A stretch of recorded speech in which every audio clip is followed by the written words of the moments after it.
Manager humiliates Black Doorman without knowing who he really is. But when he found out, Arthur always stood out in company meetings, not only for his position as a manager, but also for his imposing presence.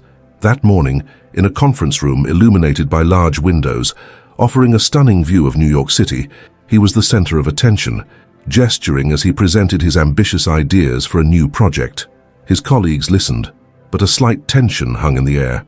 "This is what we need, people. More efficiency, less idle chatter," Arthur exclaimed, a smug smile plastered on his face. He leaned forward, his eyes sparkling with confidence. "Empathy in the workplace. That's for those who don't know how to lead. If you want the team to function, you need discipline, not feelings." A murmur of disapproval swept through the room. Anna, a young analyst who had just been promoted, hesitated before raising her hand. "Arthur, but studies show that a more empathetic environment improves employee performance and satisfaction. We shouldn't ignore that." Arthur burst into loud, mocking laughter. "Anna, you're still daydreaming. Empathy is for those who have nothing to offer. Let's talk about results, numbers, that's what really matters." He leaned back in his chair, watching Anna's face flush with embarrassment as the other colleagues averted their eyes, unable to intervene. After the meeting, Arthur walked with firm steps toward the elevator, his mind already occupied with the day's plans. What he didn't expect was the elevator delay. He pressed the button repeatedly, impatient, until the doors opened with a creak. To his frustration, Joan, the doorman, was there, wearing his impeccable uniform and a calm smile. "Good morning, Arthur," Joan said cordially as he entered the elevator. "Great to see you here, Joan. Now let's see if this elevator works," Arthur replied, a sarcastic tone lacing his words. He waited for the doors to close before starting to fidget. "Can't you speed things up a bit? This place can't stop to wait for you." Joan looked at Arthur, a bit surprised. "Sorry if I'm holding you up, Arthur. Sometimes things just don't move as quickly as we'd like." Arthur, unable to contain his irritation, snapped, "You're a doorman, Joan. Your job is to open and close doors, not delay my day. If you can't do that right, maybe you should consider another profession." The elevator fell silent. Joan, who had always been kind and courteous, held his breath for a moment. "Arthur, I understand that you're under pressure, but we all have our roles to play. We don't need to belittle each other's work." Arthur shook his head, laughing disdainfully. "Look, this is New York. Only the strong survive. You should know that. You're nothing more than a doorman." The other employees in the elevator exchanged looks of shock and compassion for the doorman, who always greeted them with a smile. The atmosphere grew heavy, and Joan, sensing that the situation could become even more awkward, decided not to respond further. He simply turned to the side, staring at the elevator panel as the doors opened on Arthur's floor. "You'll regret treating people this way," Joan murmured as he exited. Arthur didn't hear him, but Clara, a lawyer who was at the back, couldn't help but notice the scene. She felt disturbed by Arthur's arrogance, a mix of empathy for Joan and outrage at how he had been treated. As Arthur walked out, a smug smile still on his face, Clara decided she needed to learn more about that doorman, intrigued by the dignity he displayed even in the face of humiliation. Clara watched from the corner of the break room, where employees gathered in small groups, murmuring about the incident that had just occurred.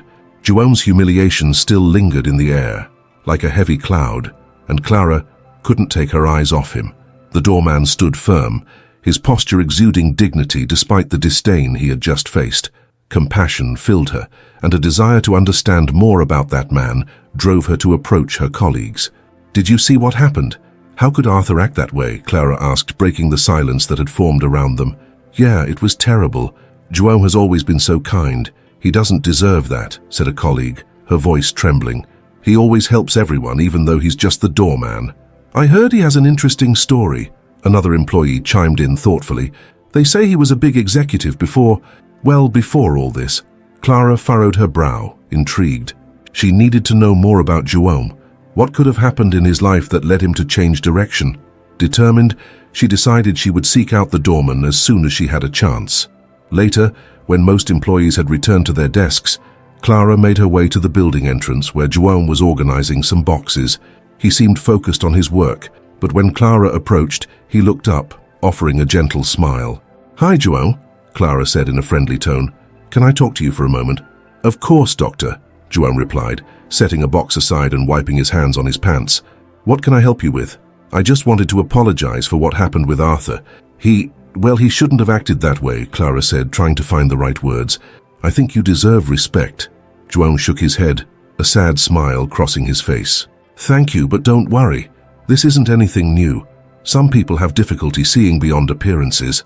Clara hesitated, gathering the courage to ask more about him. I heard that you had a remarkable career before becoming a doorman. Can I ask what happened? João's expression grew serious and he hesitated for a moment. It's a long story, and it may not be the best time for it. But yes, I was an executive. I had a different life, but sometimes life takes us down unexpected paths. I'd love to hear more. You seem to have so much wisdom, Clara said sincerely. If you're willing, maybe we could meet to talk more. I'm curious about your experiences and how you got here. João looked at her, pondering. All right, Clara, but I'm not sure my story is inspiring. Actually, it can be a bit painful. I'm willing to listen, Clara replied, determined. I think we could all learn something from you. After a brief silence, João nodded. Then let's set a time. I believe sharing experiences can be valuable, especially in an environment like this. Clara smiled, relieved to have opened this door. Thank you, João. I really appreciate it. With the commitment made, Clara walked away, but not before noticing how João always maintained a dignified posture, despite carrying the weight of others' disdain. In the following days, she began to investigate more about João, talking to other employees who also shared their interactions with him. He's always been so helpful, one employee commented during lunch. Once, he helped my brother get an internship. He really cares. Yes, and he's so humble, another colleague chimed in. Sometimes I wonder how he manages to be so kind, even after all he's been through. These stories began to shape a clearer image of João in her mind, and Clara felt a growing determination not only to understand the man who was the doorman, but also to find a way to help him reveal his true story. Curiosity transformed into a desire for justice, and Clara was willing to do whatever it took to illuminate João's dignity and dismantle Arthur's arrogance. During a relaxed happy hour at the company, Clara found herself surrounded by colleagues, but her mind was far from the conversation about projects and goals. She was still absorbed in the humiliation João, the doorman, had suffered at Arthur's hands. For Clara, the situation was not just a matter of hierarchy, but a matter of human dignity. Determined to learn more about João, she remembered that a former colleague of his, Miguel, was present at the party. Clara walked over to Miguel, a middle-aged man with a thoughtful look and an aura of wisdom. He was animatedly discussing the team's latest achievement with other colleagues, but Clara interrupted with a gentle smile. Hi, Miguel. Can I ask you a question? Of course, Clara. What do you need? He replied, turning to her, curious. Do you know João, the doorman? I heard he used to have a brilliant career. Do you know anything about that? Miguel hesitated for a moment, surprised by the question. João? Oh, sure. I knew him quite well. He was a respected CEO, you know? One of the best I've ever seen. CEO? Clara exclaimed, her eyes shining with interest. What happened to him? Miguel looked around as if he wanted to make sure no one was listening. There was a tragedy, Clara. A tremendous loss. He lost his wife in a tragic accident. After that, he decided to step away from the corporate world and start a new life, away from the spotlight. Clara felt a wave of empathy for João, but he seemed so kind and humble. It's a shame Arthur doesn't recognize his value. Miguel nodded, his expression growing more serious. Arthur has always been arrogant. He never understood that leadership is not just about power, but about serving and inspiring others. João knows that, and that's why he is so admired even in his new position. As the conversation flowed, Clara remembered that there was a chance to bring João back into the spotlight in a positive way. Miguel, would you mind helping me? I'm thinking of organizing a networking event at the company and would love to invite João as a speaker. I believe he could teach the team a lot. Miguel smiled, excited about the idea. That would be incredible. He has so much to share. Let me see what I can do to help you get in touch with him. Determined, Clara decided she needed to get to know João better. The next day, she found him at his usual post near the elevator. He was organizing some boxes of mail when Clara approached, a little nervous but resolute. Hi, João. She smiled, trying to appear relaxed. Do you have a minute to chat? João looked up, surprised, but smiled back. Of course, Clara. What can I do for you? I wanted to thank you for everything you do here. You're always so kind to all of us, she began, observing his calm demeanor. Actually, I'd love to know more about your story. I heard you had a remarkable career. João hesitated, his eyes darkening for a moment. It was a different time, Clara. Many things have changed since then. I understand, but I think your experience could help many people here. I'm planning a networking event and would love for you to be one of the speakers. People need to hear what you have to say. He looked at her, weighing her proposal. That's very kind of you, but I don't know if I'm ready for that. My life is different now. I'm not that man anymore. Clara insisted, but you have wisdom that few possess. You can inspire others to look beyond appearances and status. Please think about it. João smiled faintly, touched by her sincerity. I'll think about it, Clara. Thank you for your words. As Clara walked away, she felt she had planted a seed in João's mind. Her determination to give him a voice grew stronger each day, and she was willing to do whatever it took to bring forth the true essence of the Doorman, who everyone looked down upon, but who was, in fact, a giant of character. The networking event at the company was about to begin, and the conference room was packed with eager employees. The lights shone brightly, and the atmosphere was charged with anticipation. Arthur, who had previously shown indifference to the idea of having João as a speaker, felt a mix of discomfort and curiosity. He positioned himself in a corner of the room, trying to keep a neutral expression, but his heart raced. Clara, on the other hand, was excited. She knew João had so much to offer and hoped his presentation would open Arthur's eyes. João entered the room, dressed in a simple yet elegant suit. His stature was imposing, and his presence immediately captured everyone's attention. He stepped onto the stage, took a deep breath, and smiled. Good evening, everyone. It's a pleasure to be here with you. Today, I want to talk about leadership and empathy, two pillars that often get lost in competitive corporate environments. As João spoke, Arthur felt increasingly restless. The way João addressed the audience was inspiring. He used personal stories and lived experiences, genuinely connecting. When I was at the helm of a large company, I learned that true success goes beyond numbers and targets. It's about people, about how you inspire and motivate them to give their best. João's words echoed what Clara had tried to explain to Arthur during the previous meeting. It's easy to lose sight of what really matters when you're focused solely on results, João continued, looking directly at Arthur, who immediately shrank back in his chair. But when you put people first, you create an environment where everyone can thrive, a place where collaboration outweighs competition. Murmurs of approval began to arise among the co-workers. Arthur realized that admiring glances were directed at João, and a feeling of insecurity started to creep into his mind. He tried to convince himself that João was just a janitor, but the truth was that João was indeed challenging his worldview. What was even more disturbing was that he was beginning to admire the man he had previously underestimated. After the presentation, the room filled with applause. João, with modesty, took a bow and stepped down from the stage. Arthur, now isolated in his corner, felt a growing weight in his chest.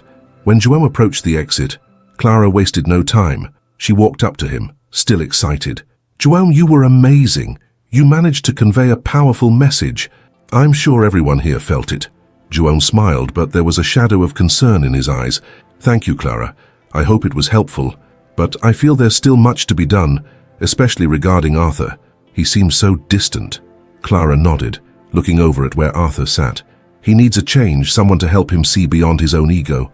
You could be that person, João, if you're willing. Meanwhile, Arthur tried to justify himself to a group of colleagues who had approached him. I just didn't expect him to be so good. Who would have thought a janitor could have such depth? He forced a nervous laugh, but the looks from the others were not of understanding. They were of astonishment. Arthur, he's not just a janitor. He's a man who used to be a leader, one of the colleagues said. You should pay attention to what he said. It could help you change. With every word, Arthur felt more isolated. He tried to maintain his composure, but reality was becoming hard to ignore.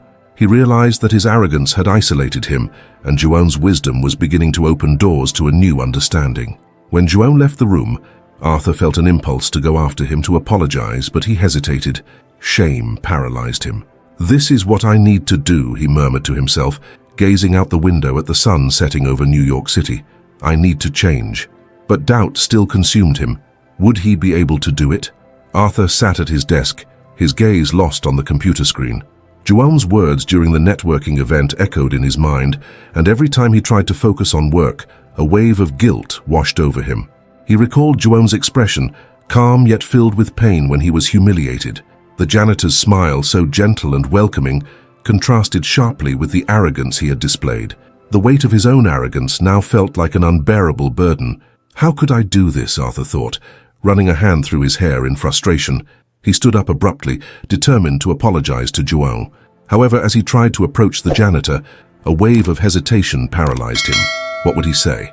The words seemed insufficient to repair the damage he had caused. Meanwhile, Clara observed from a distance, noticing Arthur's internal struggle. Determined to help him, she approached. "Arthur, are you okay? You look like you're carrying the weight of the world on your shoulders." "I'm not okay, Clara. I humiliated João. How could I have been so insensitive?" Arthur replied, his eyes reflecting the anguish he felt. "I don't know how to fix this. You need to apologize, but not just that. You need to show him you're willing to learn. Arrogance doesn't disappear just with words," Clara advised, her tone firm, yet understanding. "And what if he doesn't want to hear me? He has every right to ignore me," Arthur said, his voice filled with despair. "Then you'll have to prove your worth. Start by doing something that helps the community. Show him you're willing to change," Clara suggested, her expression determined. Arthur nodded slowly, absorbing her words. He knew he needed to act, but the idea of getting involved in a community project felt daunting. "Do you think that would work?" "Yes, if you commit. Humility is a process. It won't happen overnight, but it's a good start," Clara said, encouraging him. Determined to take the first step, Arthur decided that the next day he would seek out João again. He needed to find the courage to apologize and, more importantly, to learn from him. The image of João, his dignity intact even after the humiliation, was what motivated him. That night Arthur couldn't sleep. His mind was filled with plans and promises of change. The next morning Arthur walked to the elevator, his heart racing. He was prepared to talk to João, but doubt still haunted him. Upon arriving on the ground floor, he spotted João organizing some boxes. He hesitated, but finally took a deep breath and approached. "João, do you have a moment?" Arthur said, his voice trembling. João looked at him, his expression neutral, but Arthur could see a shadow of distrust in his eyes. "What do you want, Arthur?" he replied, maintaining his calm demeanor. I want to apologize. I was a complete idiot. The way I treated you was unacceptable," Arthur began, sincerity in his voice. João crossed his arms, evaluating him. "Apologies are just words, Arthur. What are you going to do about it?" "I want to learn. Clara suggested I get involved in a community project, and I want you to help me. I want to understand what true humility is," Arthur said, urgency in his words. João watched him for a moment before responding. "That's a good start, but you need to understand that humility isn't easy. You will face your demons, and they won't disappear just because you want them to." "I'm ready for that," Arthur affirmed, determination growing within him. "Please give me a chance." João hesitated but saw something genuine in Arthur's eyes. "All right, but know that it won't be an easy journey. You'll have to work hard and prove that you truly want to change."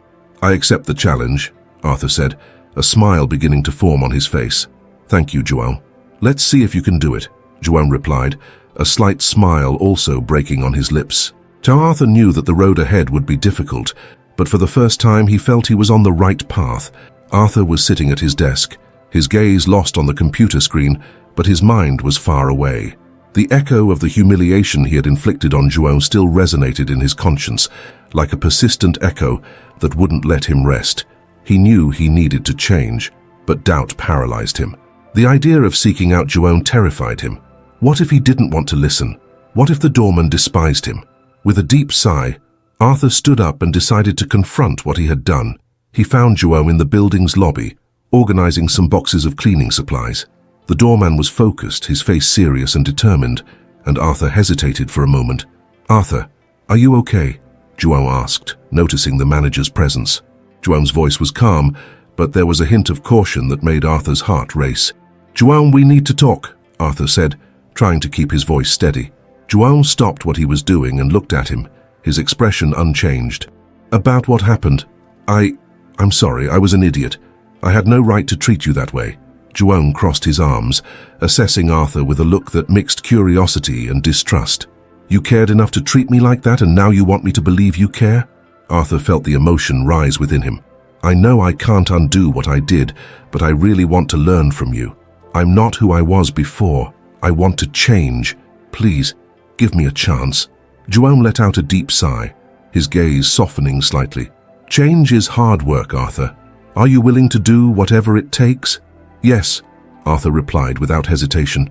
I want to work on a community project. Anything you think would help me understand the value of humility. João hesitated, clearly weighing the proposal. All right, but know that it will be a challenge. You'll have to commit. He looked deep into Arthur's eyes, searching for sincerity. If you really want to change, then come work with me on the mentoring project I'm organizing for the youth in the community. I'm in, Arthur said, determination stronger in his voice than ever. I think I need this. The following days were challenging for Arthur. He dedicated himself to the project, listening to the stories of the young people, their struggles and aspirations. He began to realize that the lessons of leadership weren't just about power, but about the impact one can have on others' lives. Each interaction made him reflect on his own failures. One afternoon, while organizing materials for the project, Arthur turned to João, who was focused on jotting down some informati. João, can I ask you something? Of course, João replied without looking up. Why did you decide to leave your old life being a CEO to become a doorman and mentor? Arthur inquired, genuine curiosity in his voice. João paused for a moment, thoughtful. Life can be very unpredictable, Arthur. I had it all. Success, money, respect. But I lost my family in an accident. The pain made me rethink everything. What really matters? For me, it's helping others find their way to avoid the mistakes I made. Arthur felt a lump in his throat. João's vulnerability touched him deeply. That's admirable, he said. I hope that one day I can be as strong as you. Being strong isn't about not making mistakes, Arthur. It's about learning from those mistakes and using those lessons to grow. João looked at him, a small smile forming on his lips. If you really want to change, then continue on this journey. But don't forget, humility is a continuous path. Arthur nodded, feeling that he was on the right track, even though there was still much to learn. He was determined not only to redeem himself, but also to become someone who could truly help others, just as João had. And as they continued to work together, a new friendship began to emerge, cemented by respect and a mutual understanding of what it truly meant to be human. The conference room was charged with tension. The company's directors settled into their chairs with expressions of anticipation and skepticism. Arthur prepared to present his mentoring project, an effort aimed not only at the professional growth of employees, but also at his own redemption. He knew that for many, the image of arrogance he had built still weighed heavily, and it made him uneasy, but he was determined to show that he had changed. Arthur took a deep breath and began the presentation. Good morning, everyone. Today I want to talk about a project that can transform the way we interact and grow as a team. I believe that empathy and collaboration are essential to our success, and that's why I propose a mentoring program. His voice was steady, but a slight tremor betrayed his anxiety. As he spoke, the director's gazes shifted between him and a man in the audience, Arthur's treacherous rival, Ricardo. With a sly smile on his lips, Ricardo prepared to attack. He had always been a shadow in Arthur's career, and the opportunity to discredit him was everything he desired. Mentoring? Seriously, Arthur? Ricardo interrupted, standing up with a sarcastic tone. Do you really think anyone wants to hear your advice? You who always thought you were better than all of us? The murmurs in the room grew, and Arthur felt a chill run down his spine. The arrogance he had tried to leave behind began to resurface under the pressure. Ricardo, this project isn't about me, but about the value we can offer each other, Arthur responded, trying to maintain his composure. We all have something to learn and teach. I believe that the diversity of experiences can make us stronger as a team.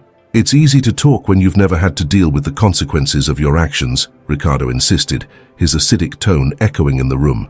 Let's be honest, you're not exactly a model of humility. Arthur felt frustration rising within him. He was about to retort, but he remembered what João had taught him. True strength comes from acknowledging your mistakes. He decided to stand firm. Yes, I made mistakes, but that's why I'm here today, to learn and change. The sincerity in his voice was enough to silence some murmurs, but Ricardo was not willing to give up.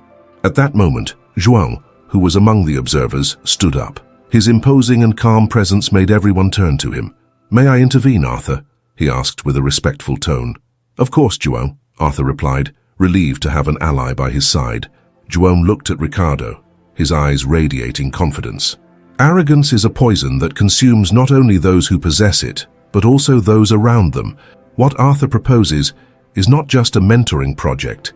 It's an opportunity for collective growth. Dealing with our weaknesses and learning from one another is essential. Ricardo didn't like the intervention and moved closer to João, trying to diminish its impact. "And who are you to talk about this, João?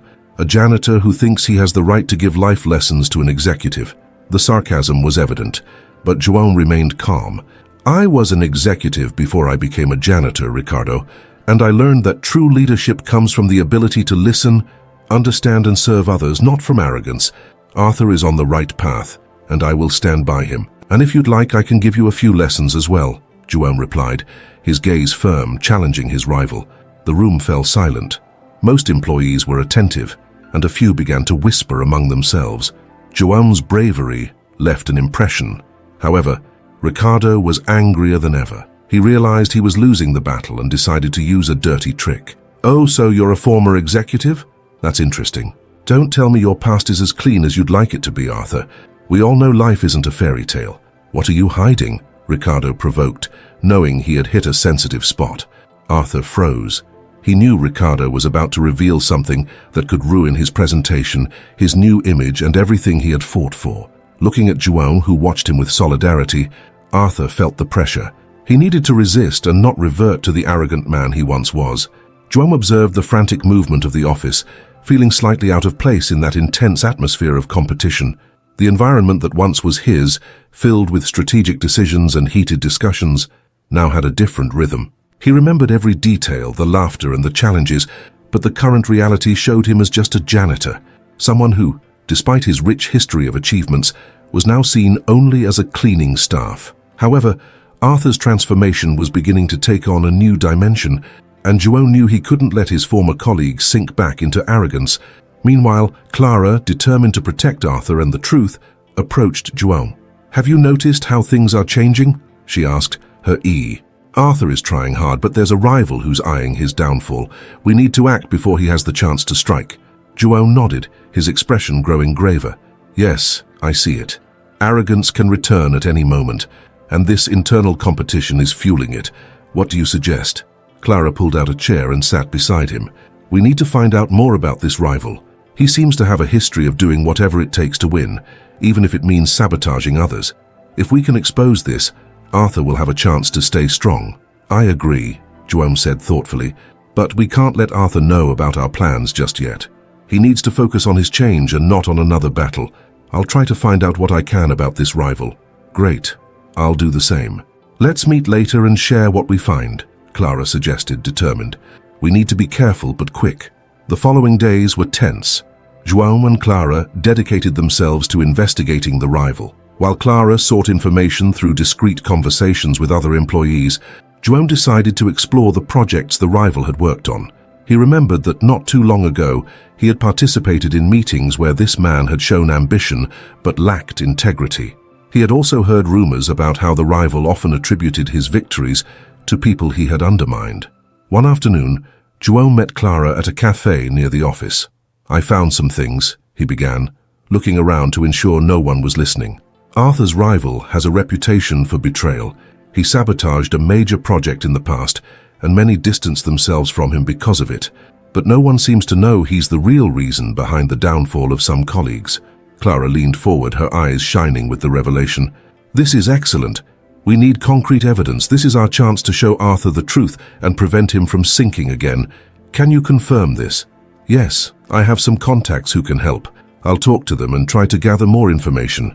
But we need to act quickly. The longer we wait, the more chances he'll have to strike," João replied, feeling the pressure mount. Clara nodded, her mind already working on the next step. "What if we make a direct approach? We can confront the rival when he least expects it. If we can expose the truth in front of others, it might change the perception about Arthur and put the rival in a vulnerable position."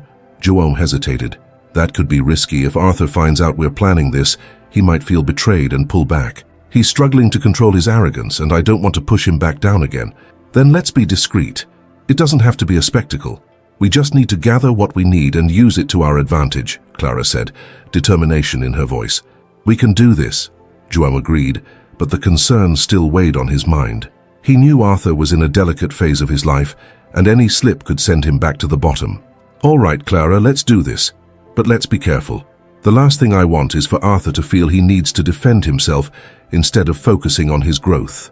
With a plan in mind, They parted ways, each on a mission to unmask the rival, unaware that time was running out and the real battle was about to begin.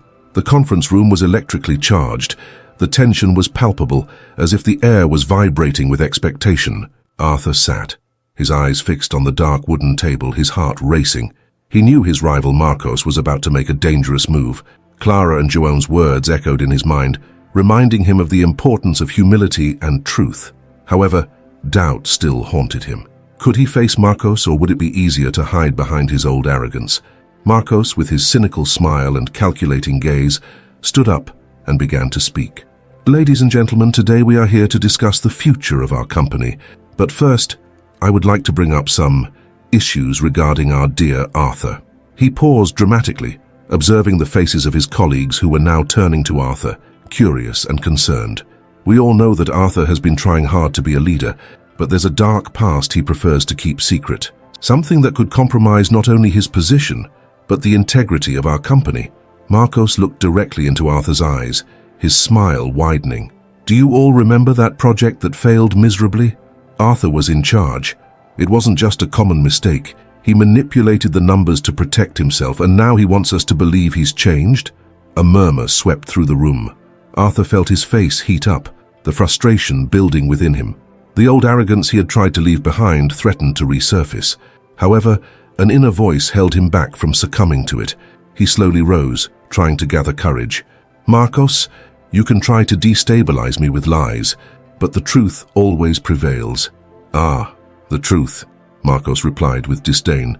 And what is the truth, Arthur? That you're here trying to redeem yourself, but in reality you're the same as always.